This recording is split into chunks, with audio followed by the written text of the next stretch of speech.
Hi everyone, welcome back. And I'm glad you are back. I'm really excited about our shows on creating plant patterns.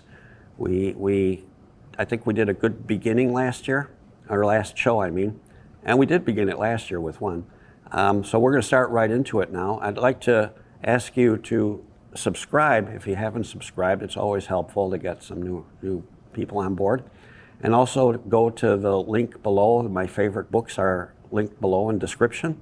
So if you take a look there, you can see some of the things I enjoy reading, and I hope to share more of those books with you. So let's get right into it. The first plant grouping I'm looking at is Limonium. I've talked about Limonium in some other shows, Limonium latifolium, and mixing it with Echinacea pallida. So let's work together on this, on these grids.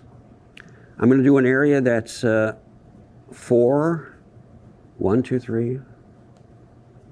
by 6. I'm going to do a little narrower.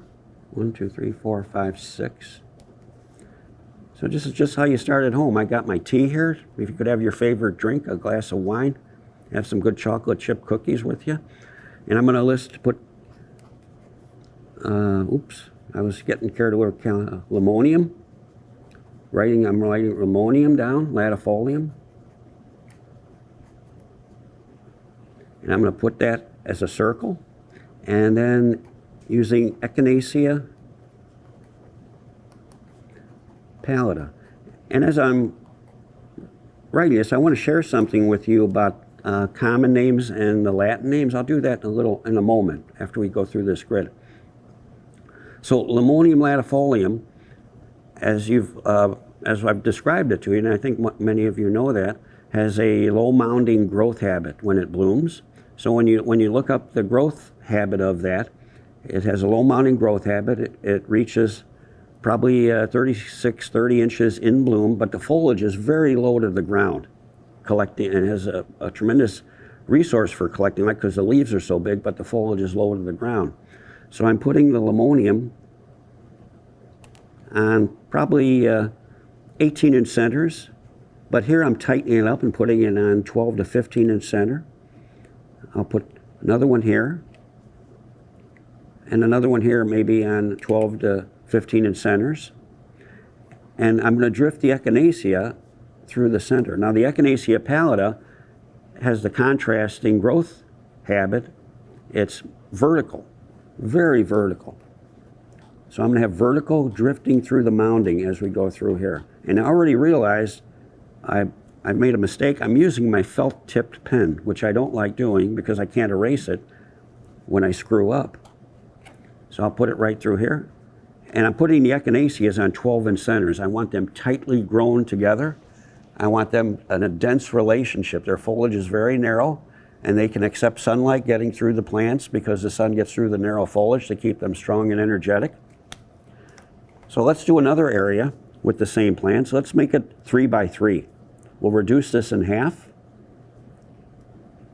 Get some more lead out of the pen. 3 by 3. See, now you can stop and take a bite out of the cookie if you want. That's okay. So we take a bite of a cookie, we chew it as we're going. I'm going to put a Echinacea here. Another Echinacea. I'm putting them tightly together.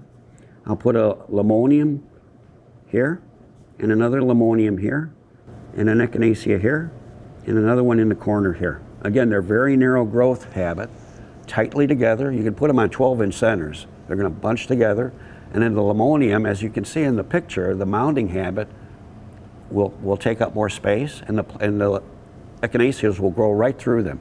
It's a beautiful look. And let's do one more thing just for fun while we're all together. Let's do a 3 by 4 foot area. See, I've only used about 1/16 of an inch of lead. This isn't costing you a whole lot of money.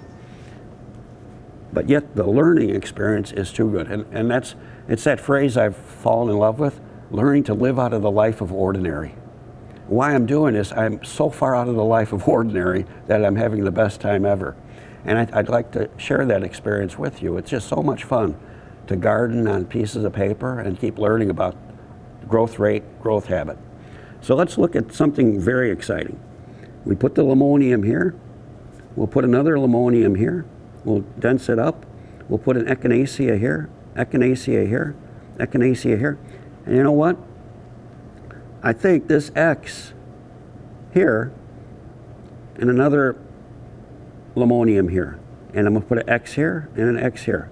And that X I put in, that's going to be Spirabolus heterolepis, prairie dropseed. Heterolepis. So I'm going to have a soft textured grass on both sides of the Echinacea pallida and the Limonium. And the Spirabolus heterolepis has the same slower growth rate that the Echinacea and the Limonium have. So, and they both, all three of these, love well-drained dry soil. So if you have, say, sandy, well-drained soil, these three plants together would do wonderfully well under those conditions. Let's take a look at it. And the next picture that you'll see is again a photograph from my book, and it shows you plant height and spread. So for the Limonium, it's 5 to 9 inches tall in late spring, and when it blooms, it's 22 to 28 inches tall by late July into August. So that's quite a bit of growth from mid-June until late August. And most of that growth are the flowering stems of the Limonium. And the spread is 10 inches to 14 inches in 2 years and 18 to 24 inches in 5 years. And that's basically the flowering stems leaning over. And the foliage will lift off the ground probably 3 to 6 inches, but it's large foliage, able to collect sunlight as the flowers mature, and as the Echinacea lets sunlight through it because of the narrow foliage and the narrow vertical growth habit. So both of these plants are super compatible.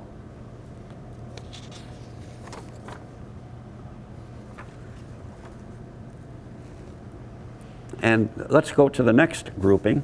As the image you see is going into late summer. It's Gentiana and Echinacea, bottle gentian, and Echinacea purpurea, prairie splendor. So let's get our pen out. How big you want to make this? Let's do it, well, let's do 4 by 4. That's a fair size to start with. And we have Echinacea purpurea and Gentiana and Echinacea. And we'll make this a circle and make this a triangle. Now I could have made Echinacea a circle and I could have made Gentiana a triangle. So you can have a lot of fun determining who's your circle and who's your triangle. So here's the Echinacea. Again, has a vertical growth habit, slightly more arching and a little wider than Echinacea pallida. And again, please look these up. And I encourage you to make the little diagrams I showed you in the episode earlier, so you can physically see on paper the growth rate and growth habit of a plant from a 4.5-inch container to a 3-year-old plant.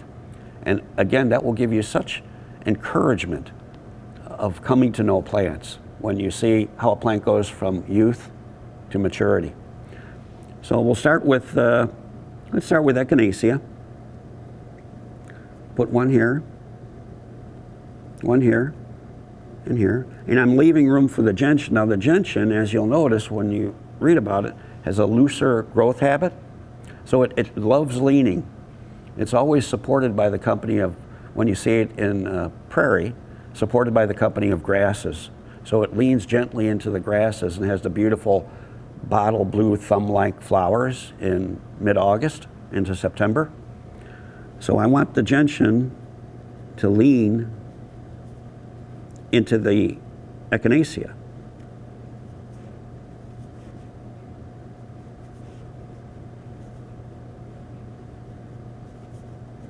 And in the corners, you'll see the gentian is here and here. And when I put another pattern together, I'll make this a 4 by 4 pattern. I can have the gentian leaning into the next element in that pattern, and it could be, say it's a prairie dropseed or a Spirabolus. I'm not sure what's going to be in here, but the gentian can lean nicely and transition into this pattern, and that's how you tie your patterns together.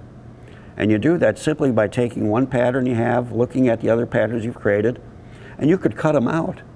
You could cut each pattern out and put one pattern and kind of put them together based on how you believe they'll mingle together.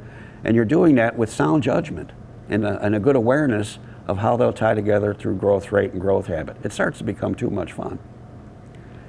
And let's take a look at doing, so the gentian, let's get back to this. You'll see how in the center they'll be held up as they lean into the vertical, strong vertical growth of the Echinacea purpurea. Okay, we'll take a look at that. And again, you could create another pattern adjacent to this and say, here's Sporobolus. And you might repeat the Echinacea drifting through the Sporobolus. And make this a more Sporobolus meadow here. Put one here, here, and here. Let me erase this one, I had too many. I don't need that many here because the foliage on Sporobolus will eventually go from tip to tip almost 30 inches. They get quite large, and the foliage will reach about 30 inches from one end to the other in a 4-year period. But they are a warm season grass, so they'll grow up at a slower rate. So you don't need too many in here because of that 30-inch growth of foliage. But what that allows you to do is to put bulbs in between where you have space with that foliage. So this becomes a bulb layer. And you'll realize that after you plant it, once you plant it and see those gaps that the Sporobolus eventually fills up, you'll say, boy, I could put bulbs in there. And that's the evolution, the advanced ways you start to look at the garden. And that's, again, the excitement of it. You don't have to know everything all at once because you really can't. And the other thing is,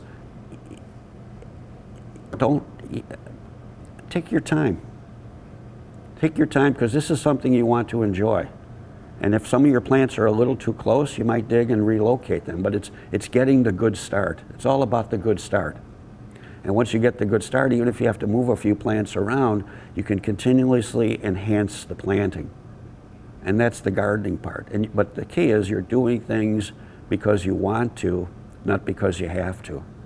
And you're doing it with the joy of doing. It's not how many new things can I buy, how many products can I get. It has nothing to do with that. This is you relating to you, and then sharing the joy of what you do with all the people that ask questions and want to know, how do you do that? How do you see that so clearly? So let's go on to our next pattern. This is an exciting one. This is one that wakes people up. This is the Hemorrhoid Chicago Apache and Echinacea Coronation Gold. So some people are saying, geez, Roy, you're using a daylily? Well, yeah, I like daylilies. In fact, I have an affection for all plants, because every plant that I've come to know has only been true to itself. And if they've done things that humans don't like, it's simply because humans didn't understand them and put them in a position to be opportunistic.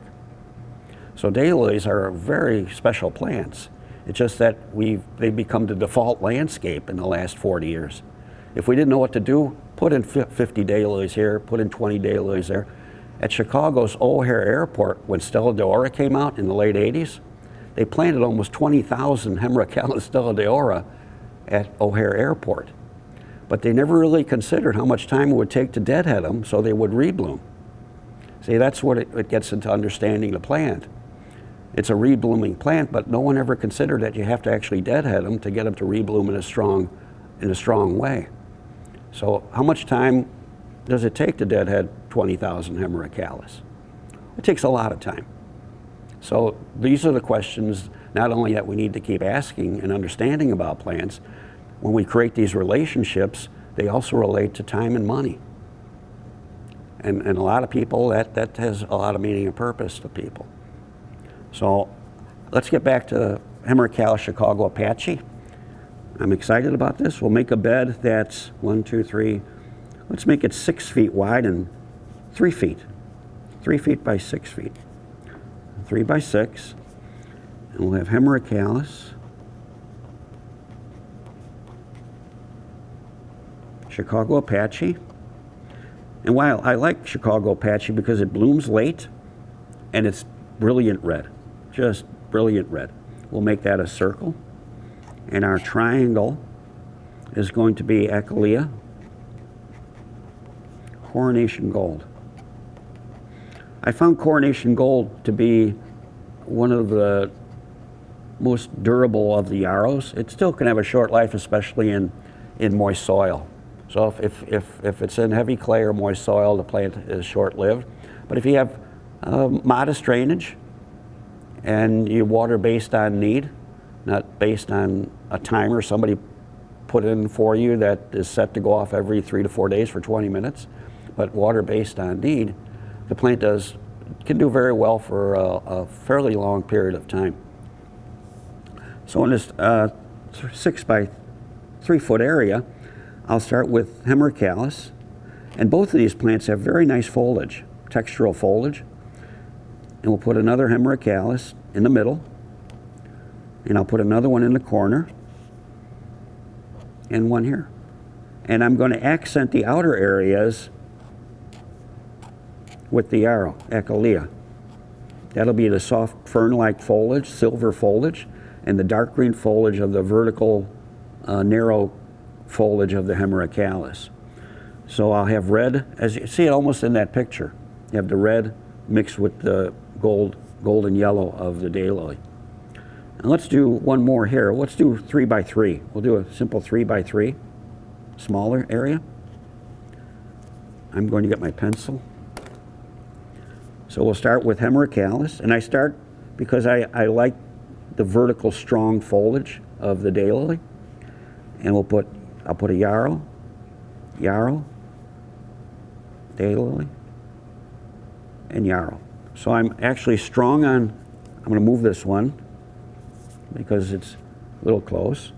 I'm strong on the Echinacea, and I touch it up with a little bit of red. And if I feel I want to change that, okay, I'll put a yarrow here, and I'll put a Hemorrhoid Callus in the middle. But yet I have compatibility. I have plants that share space, tight crowns, no rhizomatous growth, living well together.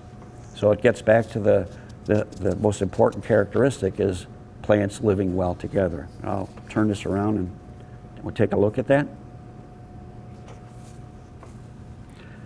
Let's move on to another pattern, and this is one I've really enjoyed. I wasn't quite sure how this would work because my concern was with the lobelia and the collection of light for the foliage, because the lobelia doesn't bloom until later in the year, in August. And I mixed it with Calaminta nepeta subspecies nepeta. But I realized the Calaminta nepeta subspecies nepeta, because of the small round leaves, lets tremendous amounts of light through, so the foliage of the lobelia could still collect light energy, maintain its strength, and move through the Calaminta strongly in a vertical direction. So let's work on this pattern together. I have Lobelia, syphilitica, and Calaminta nepeta. And remember, it's subspecies nepeta, which is the sterile one. It doesn't reseed. So I'll make this a circle, lobelia, and we'll start with our basic 4 by 4, simply because it's easy to start with. So we have our 4 by 4 area, our grid. Now if you're at home, why don't you have a sip of something? Take a drink of tea or coffee or wine or 7-Up. How many people drink 7-Up anymore? And do you remember, what was the ginger ale and 50-50? I grew up with 50-50 and it was everywhere in our house. Anyway, so have a sip of 50-50, and let me get my pencil. So now, again, back to the chart we looked at earlier. If you make that diagram with first year to third year for each of these plants, you can visually see how the plants will grow from youth to maturity. So I'm going to put, my support system is going to be the Calaminta. The mounding habit of it will support the vertical growth of the lobelia. So I'm going up the middle with the Calaminta and to the end. And here I'll put a lobelia, lobelia, lobelia, and Calaminta here. So I've got them on about 15-inch centers, roughly 15-inch centers. They could go a little farther apart because of their growth habit, but 15-inch centers is a good start. And I've put in a few more Calaminta, and the Calaminta will support the vertical growth of the lobelia. And you can see in the photo that beautiful blue flowers coming up vertically through the Calaminta. And again, as I mentioned before, you can put it, instead of at the corner, you can put another pattern right here. It could be 3 by 6 feet, right here. And then with the, you could add a Calaminta in here to carry it in, maybe even a lobelia. And then you could change that to Allium Summer Beauty. A group of, maybe you finish the whole bed in Allium Summer Beauty. 1, 2, 3, 4. And then count how many you put in. Sometimes when I'm putting the X's in, I put too many in. I'm not counting. I'm getting so excited at what I'm putting in. But that's when I review everything 5 times. I just finished a project for a garden in Door County, Wisconsin. And I actually sent the design to the owner. I just reviewed it after I sent it, and already I'm erasing things. And what I'm erasing, I have, my grass patterns aren't restful enough.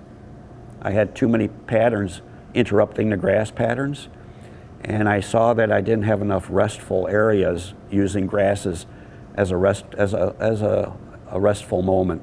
So I just did the same thing. I erased it, and I lengthened the grass patterns. And that's why I constantly review at least 4 or 5 times everything I do. So you can see how you can add on to this pattern. So let's turn this around and just take a look at that. And we'll do one more with Calaminta.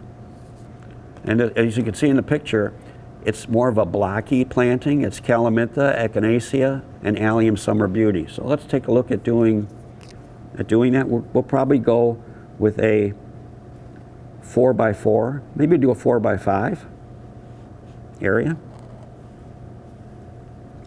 5 feet, 4 feet. We have Calaminta, Echinacea, Purpurea, and Allium Summer Beauty.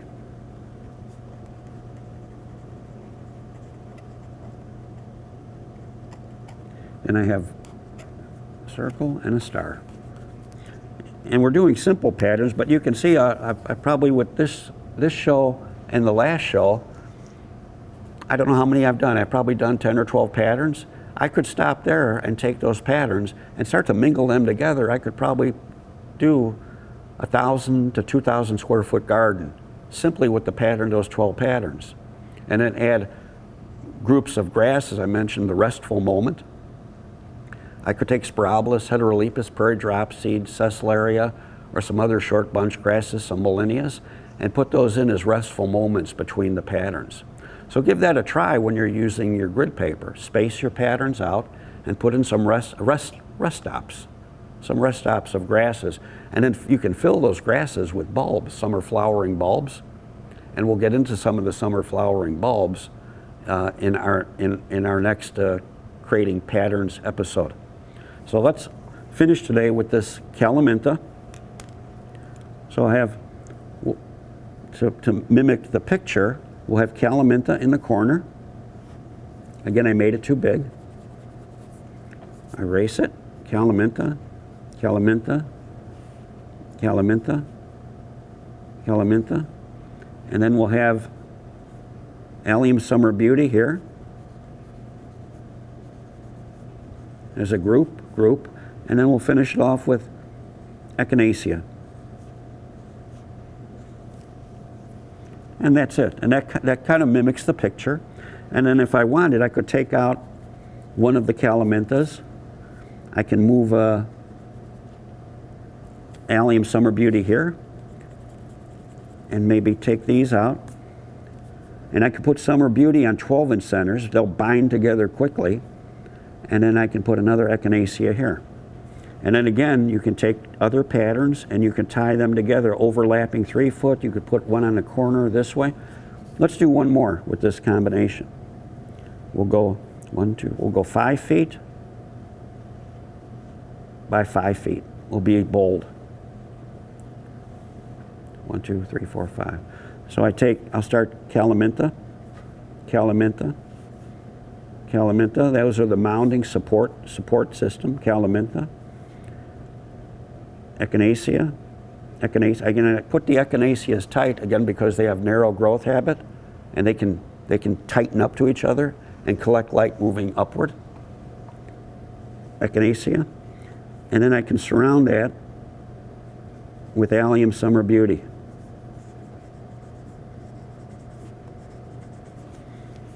So I have another pattern, and then I can look at the pattern because I've done it quickly, and it's important to review, because a lot of times when I review, I recreate. It's just a natural feeling because, well, I have too many Calamintas, or I want to tie this into another pattern that has more height, so I need to transition down to a lower group and then start the height on the other side of the lower group. So you have all these circumstances that come into play, but you don't really see them until you put your patterns together, and you just keep rearranging and redefining them and keep asking yourself when you're doing this, is this something I can care for? And how am I going to care for this? What's my stewardship time going to be when this is all completed?